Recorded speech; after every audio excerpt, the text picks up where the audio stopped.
ఇవాళ ఒక వార్త రాసింది చూసిరా. అయితే కాళేశ్వరం మీద ఇది చేస్తున్నటువంటి కుట్రల వ్యవహారంలో ఎల్ఎన్టీ ఒక సంచలనమైనటువంటి స్టేట్మెంట్ ఇచ్చింది. ఎన్డీఎస్ఏ నివేదికను తిరస్కరిస్తున్నాం, పరీక్షలు చేయకుండానే మేడిగడ్డ బ్యారేజీ వైఫల్యంపై అభిప్రాయానికి ఎలా వస్తారు? నీటిపారుదల శాఖకు ఎల్ఎన్టీ లేఖ రాసింది. ఏమని రాసింది? కాళేశ్వరం ప్రాజెక్టులోని మేడిగడ్డ బ్యారేజీ వైఫల్యంపై జాతీయ ఆనకట్టల భద్రత సంస్థ అంటే నేషనల్ డ్యామ్ సేఫ్టీ అథారిటీ అనేటువంటి సంస్థ ఎన్డీఎస్ఏ నివేదికను తిరస్కరిస్తున్నట్లు బ్యారేజీ నిర్మాణ సంస్థ L N T and PES joint venture ప్రకటించింది. మేడిగడ్డ బ్యారేజీపై ఎన్డీఎస్ఏ చేసిన పరిశోధనలు పరస్పర విరుద్ధంగా ఉన్నాయని పేర్కొన్నది. వాళ్ళు అసలు చేస్తే కదా ఈ మేరకు నీటిపారుదల శాఖకు ఈ నెల 24న సంచలన లేఖ రాసింది. ఎన్డీఎస్ఏ నివేదికలోని ఎగ్జిక్యూటివ్ సమ్మరీలో పాయింట్ 5 ప్రకారం పాయింట్ నెంబర్ 5 ప్రకారము మేడిగడ్డ వైఫల్యానికి కారణాలు తెలుసుకోవాలంటే తగిన పరీక్షలు జరగాలని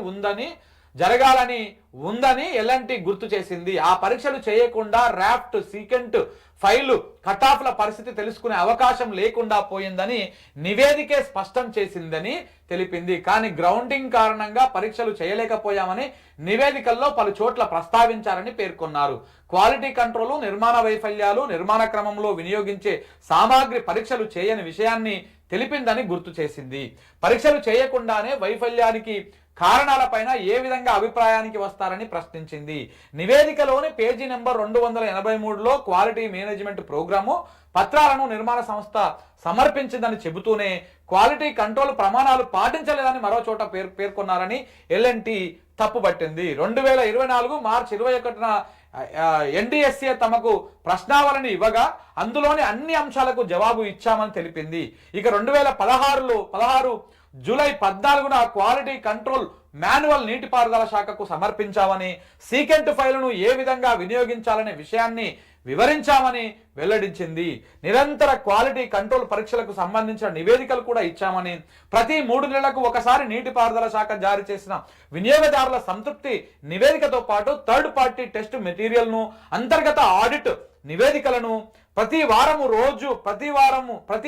రోజులకు ఒకసారి 28 రోజులకు ఒకసారి క్యూబ్ టెస్ట్ పరీక్షల నివేదికలను కూడా అందించామని తెలిపింది. ఎన్డీఎస్ఏ నివేదిక ప్రకారము బ్యారేజ్ మరమ్మతులు, పునరుద్ధరణ పైన ప్రణాళికలు అందించామని కూడా ఎల్ఎన్టీ నీటిపారుదల శాఖకు ఇదివరకే కోరగా ఇప్పటికే ఓసారి లేఖ కూడా రాసింది. తాజాగా ఎన్డీఎస్ఏ నివేదికను ప్రశ్నిస్తూ మరొక లేఖ కూడా రాయడం జరిగింది. అయిపోయిందా? భాగవతం అంతా బట్ట బయలు అయిపోయిందా? రేవంత్ రెడ్డి నీ ఎన్డీఎస్ఏ దుకాణము, నీ ఎన్డీఎస్ఏ ఏం డ్రామా చేసింది? ఎన్డీఎస్ఏది బోగస్ నివేదిక. ఇది తేల్చేసింది ఎల్ఎన్టీ తేల్చింది. ఎల్ఎన్టీ తేల్చడం కాదు, ఎన్డీఎస్ఏనే తేల్చింది తన నివేదిక. అందుకని మొదటి నుంచి మొత్తుకుంటున్నాం. అసలు ఎన్డీఎస్ఏ 300 పేజీల లేఖనా 800 పేజీల లేఖను రాసిందంట, మొత్తం నివేదిక ఇచ్చిందంట. ఆ నివేదిక ఏందో ముందు పబ్లిక్ డొమైన్లో పెట్టండి, ఆ విషయాలు ఏందో ప్రజలకు అర్థమవుతుంది.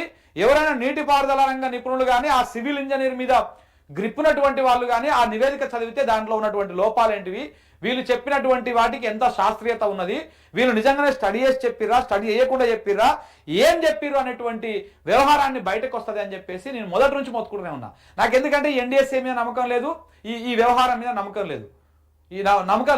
వీళ్ళంతా రాజకీయం చేస్తాం. ఎన్డీఎస్ఏ ఎలాంటి పరీక్షలు చేయకుండా వాళ్ళంతా క్లియర్గా ఇందులో పేర్కొన్నారు. చూడండి, ఎలాంటి మేడిగడ్డ బ్యారేజ్ పైన ఎలాంటి పరిశీలనలు పరస్పరంగా విరుద్ధంగా ఉన్నాయి, ఎలాంటి పరిశీలనలు చేయలేదు. ఆ పరిశీలనలు ఏంటివేంటివో కూడా వీళ్ళు క్లియర్గా చెప్పిర్రు.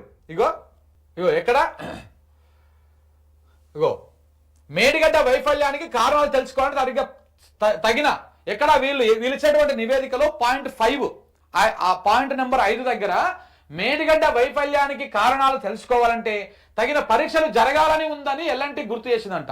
ఏదైతే ఎన్డీఎస్ఏ ఇచ్చిందో ఎన్డీఎస్ఏ ఇచ్చినటువంటి పాయింట్ నెంబర్ 5 దగ్గర దీంట్లో ఈ మేడిగడ్డకు జరిగినటువంటి డ్యామేజ్ తెలవాలంటే తగిన పరీక్షలు చెయ్యాలి అని చెప్పేసి అదే నివేదికలో ఎన్డీఎస్ఏ పేర్కొన్నదంట. ఇంకా ఇది నివేదికకు శాస్త్రీయత ఎక్కడ ఉన్నది? ఈ నివేదికను పట్టుకొని తెలివిలేని దద్దమ్మల్ లాంటి మన మంత్రులు ఇక మాట్లాడతారు. ఎన్డీఎస్ఏ చెప్పింది మొత్తం, మన జ్యూస్ మంత్రి గారు అరే మొత్తం చెప్పేసింది. ఎన్డీఏ మొత్తం దాన్ని ఉలగొట్టం అని చెప్పింది. ఎన్డీఎస్ఏ ఈ 3 బరాలు పనికిరావని చెప్పింది. చదువుకున్నావా నువ్వు? నీకు ఆ ఇంగ్లీష్ వస్తే ఆ ముక్కలు వస్తే అవి చదువుపోయి ఆ రిపోర్ట్లు ఏముంది వాళ్ళు క్లియర్గా చెప్తా ఉన్నారు. నేను కూడా తెప్పించే ప్రయత్నం చేస్తా ఎన్డీఎస్ఏ రిపోర్ట్ను ఒకసారి. నేను సాయంత్రం లోపల తెప్పించే ప్రయత్నం చేసి దాని భాగవతం ఏందో కూడా మనం మొత్తం వివరంగా వివరిద్దాం. ఏం చెప్పిర్రు ఏంటి అనేది చూద్దాం. మన ప్రయత్నం మనం చేద్దాం. అట్లా పాయింట్ నెంబర్ 5 దగ్గర అసలు పరీక్షలే చేయలేదు, పరీక్షలు చేయకుండానే ఎన్డీఎస్ఏ నివేదిక ఇచ్చిందని స్పష్టం చేసినట్టుగా ఎల్ఎన్టీ చెప్తా ఉన్నది. ఇక దాంతో పాటు ఇక్కడ చూడండి, ఇగో గ్రౌండింగ్ కారణంగా పరీక్షలు చేయలేకపోయామని నివేదికలో పలు చోట్ల ప్రస్తావించారంట. గ్రౌండింగ్ కారణంగా పరీక్షలు చేయకుండా నివేదిక ఎట్లా ఇస్తుంది మరి ఎన్డీఎస్ఏ? అది ఎన్డీఎస్ఏనా ఎన్డీఏకి సంబంధించినటువంటి రిపోర్టా? అర్థమైపోయిందిగా, ఎన్డీఎస్ఏ మొత్తం బోగస్. ఎన్డీఎస్ఏ అనేది మోడీ ఇచ్చినటువంటి నివేదిక. మోడీ చంద్రబాబు కలిసి కూర్చొని మన నీళ్లను ఎత్తుకపోవడానికి, మన నీళ్లను దోసుకోవడానికి, ఏపీకి తరలించకపోవడానికి ఇద్దరు కలిసి చేస్తున్నటువంటి డ్రామా. అందుకే మేడిగడ్డను రిపేర్ చేస్తలేరు, అందుకే రాష్ట్ర ప్రభుత్వం రిపేర్ చేస్తలేదు. మన రాష్ట్ర ప్రభుత్వం చేతగాని ప్రభుత్వం, దద్దమ్మ ప్రభుత్వం కాబట్టి చేతులు ముడుచుకొని కూర్చున్నది మన నీళ్లు తరలిపోతా ఉంటే. వాళ్ళు క్లియర్ చెప్తుర్రు, గ్రౌండింగ్ కారణంగా మేము పరీక్షలు చేయలేకపోయినాము. మనం పరీక్షలు చేయనప్పుడు అది పనికిరాదు, అది కూలిపోతుంది, మొత్తం కూలగొట్టాలని ఈ బోకర్ మీడియా ఛానళ్ళకి, ఈ బోకర్ పత్రికలకు ఎట్లా లీకులు ఇస్తారండి ఎన్డీఎస్ఏ? ఏడికెళ్ళి ఇస్తావు లీకులు? ఎట్లా ఇస్తావు? ఆంధ్ర మీడియాకు, తెలంగాణకు నీళ్లు రాకుండా చేస్తున్నటువంటి కుట్రలో భాగంగా ఏ రకంగా లీకులు ఇస్తారు మీరు? ఇంకా దాంట్లో ఇంకా అంశాలు ఉన్నాయి చూడండి. ఇగో క్వాలిటీ కంట్రోలు, నిర్మాణ వైఫల్యాలు, నిర్మాణ క్రమంలో వినియోగించే సామాగ్రి పరీక్షలు చేయని విషయాన్ని, సామాగ్రికి పరీక్షలు చేయని విషయాన్ని కూడా తెలిపిందని గుర్తు చేశారంట. క్వాలిటీ కంట్రోల్ మీద స్టడీ చేయలే వాళ్ళు, నిర్మాణ వైఫల్యాల మీద స్టడీ చేయలే, నిర్మాణ క్రమంలో వినియోగించేటువంటి సామాగ్రికి కూడా టెస్టులు చేయలే వీళ్ళు. ఇవి ఏవి చేయకుండా నివేదిక ఎట్లా ఇస్తారు? వీళ్ళు ఎట్లా చేసిరంటే బ్యారేజ్కి ఏమైనా డ్యామేజ్ జరిగితే కిందికి పోయి టెస్టులు చేయాలి, లేకపోతే నిపుణులను ఆ గ్రౌండింగ్కి పంపించి ఎక్కడ ఏం జరిగిందో చేయాలి. వీళ్ళు హెలికాప్టర్లో తిరిగి రిపోర్ట్లు తయారు చేసేది. ఎన్డీఎస్ఏ మరి హెలికాప్టర్లో తిరిగి పైకెళ్ళి చూసేసి తయారు చేశారు అనమాట. ఎంత డ్రామా చూసిరా ఇది. నేను నిన్ననే చెప్పిన, నిన్న ఒక వీడియోలో చెప్పిన, ఈటల రాజేందర్ గారు కాళేశ్వరం మీద మాట్లాడిన సందర్భంగా ఒక వీడియోలో నేను క్లియర్గా స్పష్టంగా చెప్పిన, ఏ కాళేశ్వరాన్ని అడ్డం పెట్టుకొని ఈ 2 జాతీయ పార్టీలు తెలంగాణలో ఒక నీచమైనటువంటి రాజకీయాన్ని చేసినాయో అదే కాళేశ్వరము, అదే కాళేశ్వరుడి సాక్షిగా, అదే శివుడి సాక్షిగా, అదే ముక్కంటి సాక్షిగా ఈ 2 పార్టీలు ఆ ముక్కంటి మూడవ కన్ను తెరిస్తే ఏ విధంగా భస్మం అయిపోతాయో తెలంగాణ రాష్ట్రంలో ఆ రకంగా భస్మం అయ్యేటువంటి అవకాశం లేకపోలేదు. కాళేశ్వరుడితోని, శివుడితోని పెట్టుకున్నటువంటి దుర్మార్గమైనటువంటి ఈ నీచమైనటువంటి కాంగ్రెస్ బీజేపీ పార్టీలు రేపు అదే శివుడి కోపానికి, ఆయన ఆగ్రహానికి గురిగాక తప్పదు. మీరు చూస్తూ ఉండండి. ఎందుకంటే ఆయన సాక్షిగా ఆడ కాళేశ్వరాన్ని కట్టుకొని నీళ్లు వేసుకొచ్చుకొని తెలంగాణ బాగుపడుతుంటే ఓరమైనటువంటి సన్నాసులు ఈ రకంగా దాని మీద విషం జిమ్మేసి ఇలా మనల్ని ఆగం చేస్తూ ఉన్నారు. కాబట్టి 100% ఇది జరుగుతుందని నిన్ననే నేను ఆ వీడియోలో చెప్పిన. ఇలా నివేదికలో కూడా అదే అంశం ఉన్నది. ఈ ఎన్డీఎస్ఏ నివేదిక బోగస్ అని చెప్పేసి క్లియర్గా చెప్తున్నది. ఇక్కడ మీరు క్వాలిటీ కంట్రోల్ని స్టడీ చేయలే, నిర్మాణ వైఫల్యాలను స్టడీ చేయలే, ఆ నిర్మాణాలకు ఉపయోగించేటువంటి సామాగ్రిని చేయలే, ఇంకా నివేదిక ఇచ్చేసింది. ఆ నివేదిక మీద మన మంత్రులు వీళ్ళందరూ కూడా మాట్లాడుతూ ఉంటారు. అది మనం ప్రజలు నమ్మాలి. మళ్ళీ ఈ సోకాల్డ్ కాంగ్రెస్ భజన మీడియా, సోకాల్డ్ తెలంగాణ వ్యతిరేక మీడియా దాని మీద వార్తలు పుంకానులుగా స్పెషల్ స్టోరీలు, అర్ధగంట ప్రోగ్రాములు, గంటల డిస్కషన్లు, పెద్ద బ్యానర్ ఐటమ్లు, ఫస్ట్ పేజ్ వార్తలు రాసేసి జనాలను మిస్లీడ్ చేస్తూ ఉన్నదన్నమాట. ఇంకొకటి, నివేదికలోని పేజీ నెంబర్ 283లో పేజీ నెంబర్ 283లో ఏమనుంది? పేజీ నెంబరు 83లో క్వాలిటీ మేనేజ్మెంట్ ప్రోగ్రామ్ పత్రాలను నిర్మాణ సంస్థ సమర్పించిందని చెబుతూనే క్వాలిటీ కంట్రోల్ ప్రమాణాలు పాటించలేదని మరో చోట పేర్కొన్నారు. ఈ 283 అనేటువంటి పేజీ నెంబర్లో క్వాలిటీ మేనేజ్మెంట్ కు సంబంధించినటువంటి ప్రమాణాలని ఈ నిర్మాణ సంస్థ అంటే ఎల్ఎన్టీ పాటించలేదు అని చెప్పేసి అందులో పేర్కొన్నారంట. దాంట్లో సమర్పించిందని పేర్కొంటూనే, దానికి సంబంధించినటువంటి పత్రాలు పేర్కొంటూనే క్వాలిటీ కంట్రోల్ ప్రమాణాలు పాటించలేదని మరొక చోట ఎల్ఎన్టీ పేర్కొన్నారని ఎల్ఎన్టీ తప్పట్టింది. 2024 మార్చి 21న ఎల్ఎన్టీ అదే ఎన్డీఎస్ఏ తమకు ప్రశ్నావళిని ఇవ్వగా అందులోని అన్ని అంశాలకు జవాబు ఇచ్చిరంట.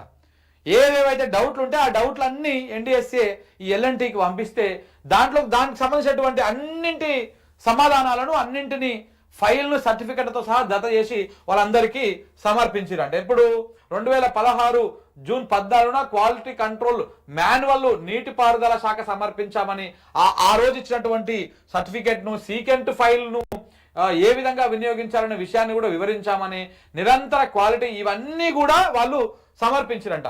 ఇవన్నీ సమర్పించి ప్రతిరోజు ప్రతి వారము ప్రతి నెల చేసేటువంటి టెస్టులు దానికి సంబంధించినటువంటి వివరాలు అన్నీ కూడా ఎన్డీఎస్ఏకి సమర్పిస్తే అవన్నీ కూడా మేము తీసుకున్నామని ప్రస్తావిస్తూనే ఇవేవి టెస్టులు చేయకుండా వీళ్ళు క్వాలిటీ కంట్రోల్ను ఫాలో అవ్వలేదు, సరిగ్గా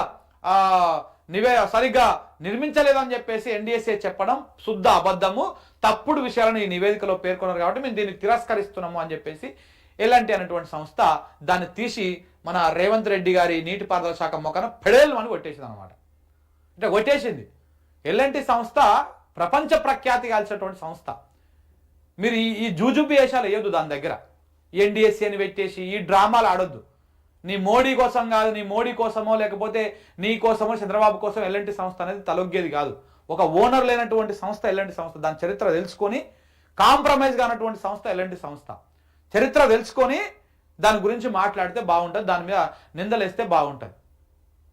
ఏదో బట్టగాల్చి మీదేయాలి కాబట్టి, అందులో కేసీఆర్ని ఇరికియాలి కాబట్టి, అందులో బీఆర్ఎస్ పార్టీ వాళ్ళని ఇరికియాలి కాబట్టి, తెలంగాణకు నీళ్ళు వస్తున్నాయి ఆ నీళ్ళని ఆపాలి కాబట్టి, మన చంద్రబాబుని సంతోష పెట్టాలి కాబట్టి, గురువు కళ్ళల్లో ఆనందం కోసం తెలంగాణను ఎండబెట్టాలి కాబట్టి, రేవంత్ రెడ్డి చేస్తున్నటువంటి చిల్లర పనికి మాలిన కేసీఆర్ అంటాడు చూసినావు, ఆ చిలిపి రాజకీయం ఇది.